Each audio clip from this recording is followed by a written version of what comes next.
ખેડા જિલ્લાના સાંખેજ ગામના ભોલેશ્વર યુવક મંડળ દ્વારા આજરોજ નીલકંઠ મહાદેવના પ્રાંગણમાં ફ્રી નિદાન મેડિકલ કેમ્પનું આયોજન કરવામાં આવ્યું હતું, જેમાં આશરે 1000 લોકોએ ફ્રી નિદાન કેમ્પનો લાભ લીધો હતો, જેનું આયોજન ભોલેશ્વર યુવક મંડળના સભ્યો દ્વારા કરવામાં આવ્યું હતું।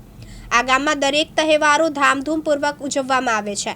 ખેડા જિલ્લાના સાંખેજ ગામમાં ભોલેશ્વર યુવક મંડળ દ્વારા આજે ફ્રી મેડિકલ કેમ્પનું આયોજન કરવામાં આવ્યું છે, જેમાં ગણપતિ મહોત્સવનો પણ આવી રીતે આવરી લેવામાં આવે છે।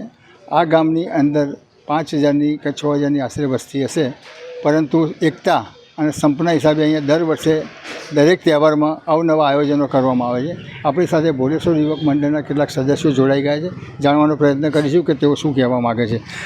દર્શનભાઈ, આજનું જે તમારું આયોજન છે ફ્રી નિદાન કેમ્પનું, શું છે? અમારો ઉદ્દેશ્ય એવો છે કે ગામમાં કોઈપણ જાતની હાડકાની, સાંધાની કે બ્લડ રિપોર્ટ હોય, આંખોના નંબરની તપાસ હોય, એ બધાને અહીંયા ગામમાં સુવિધા મળી રહે એટલા માટે આ એક આયોજન કરેલું હતું અમે।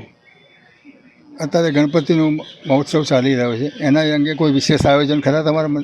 ગણપતિ મહોત્સવમાં અમે એક દ્વાદશ જ્યોતિર્લિંગના દર્શનનું આયોજન કરેલ છે અને રાત્રે ભજન મંડળનું પણ આયોજન કરેલું છે।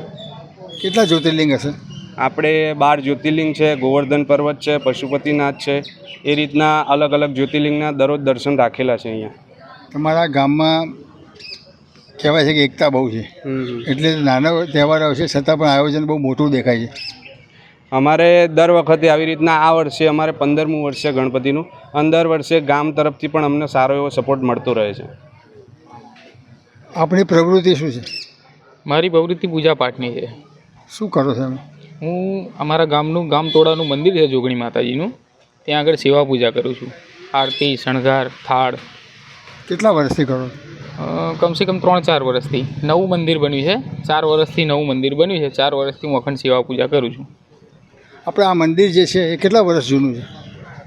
મંદિર હશે 35-40 વર્ષ જૂનું મંદિર છે। કેવા પ્રકારના આયોજનો કરો છો તમે? બધા જ, કોઈ બાકી નહીં, ધાર્મિક બધા જ કરીએ છીએ। ધાર્મિક આયોજનો થઈને ફ્રી નિદાન કેમ્પો પણ કરવામાં આવે છે, ચાહે ઓર્થોપેડિકનું હોય કે કોઈ બી અન્ય રોગો હોય, બ્લડ ટેસ્ટ હોય, યુરિન ટેસ્ટ હોય, તમામ પ્રકારના અહીંયા ફ્રી નિદાન કેમ્પ કરવામાં આવે છે, જેથી લઈને ગ્રામજનોને શહેરમાં જવું ના પડે અને તેમને ઘેર બેઠા જ તેમની ટ્રીટમેન્ટ કરવામાં એમને સરળતા રહે। આગળ પણ આવનારા સમયમાં આ આયોજનો અવિરતપૂર્ણ ચાલુ રહેશે તેવું ભોલેશ્વર યુવક મંડળના સદસ્યો જણાવે છે। બ્યુરો રિપોર્ટ, દિવ્યાંગ ન્યૂઝ, ખેડા।